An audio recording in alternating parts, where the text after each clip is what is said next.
ఒక మాట అన్నారు సభలో ఆటోలకి ఒక బోర్డు ఏర్పాటు చేస్తామని చెప్తున్నారు. మీకు ఎలా అనిపిస్తుందమ్మా? చాలా హ్యాపీ అనిపిస్తుంది సార్. ఇప్పుడున్న పరిస్థితులలో అందరూ ఓలాలు బైకులు అన్నీ పెట్టుకొని మాకు అసలు ఏంటంటే వాళ్ళు ఇచ్చే బైకుల మీద 10 రూపాయలు తగ్గించుకున్నామన్నా కానీ మాకు గిట్టుబాటు అవ్వట్లేదు. ఆటోలు అయ్యేసరికి బైక్ అయ్యేసరికి ఏంటంటే వాళ్ళు తీసుకుని వెళ్ళిపోతున్నారు స్పాట్లోని. మాకన్నా వాళ్ళే వచ్చి ముందు నిల్చుంటున్నారు లైన్లో. సో దానివల్ల మాకు ప్రాబ్లం అయ్యింది. మా అందరికీ న్యాయం చేస్తున్నారు, తప్పకుండా న్యాయం చేస్తారు. మేము కూడా మళ్ళీ వృద్ధిలోకి వస్తాము.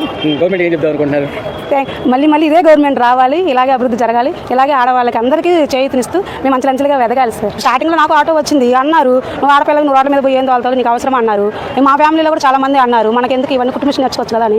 సరే నేను కుటుంబ మిషన్ నేర్చుకుంటున్నాను అన్నాను. ఈ రోజు నా భర్త కాలిరిగి మంచంలో పడున్నారు. ఏ కుటుంబం వచ్చి చూసింది? నాకు ఈ కుటుంబమే కదా ఆదుకుంది. చంద్రబాబు నాయుడు గారు మాకు ఇది తీసుకురాబట్టే కదా నేను ఈ రోజు మారుమూల గ్రామంలోకి వెళ్ళి నేను తోలగలను.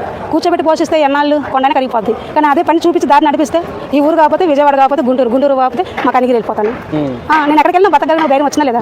రేపటి రోజున పరిస్థితి ఈ రోజుకి బాగున్నా రేపటి రోజు నా జీవితంలో ఏదైనా విషయాలు కాదు జరిగినా సరే నాకు ఇదంటూ ఒక ఆధారం ఇచ్చారా లేదా? లైఫ్ టైం నేను నా పిల్లల్ని హ్యాపీగా ఉండొచ్చలేదా? ఒకరి మీద కాళ్ళ మీద ఆధారపడుతుంది. అది చంద్రబాబు నాయుడు అంటే.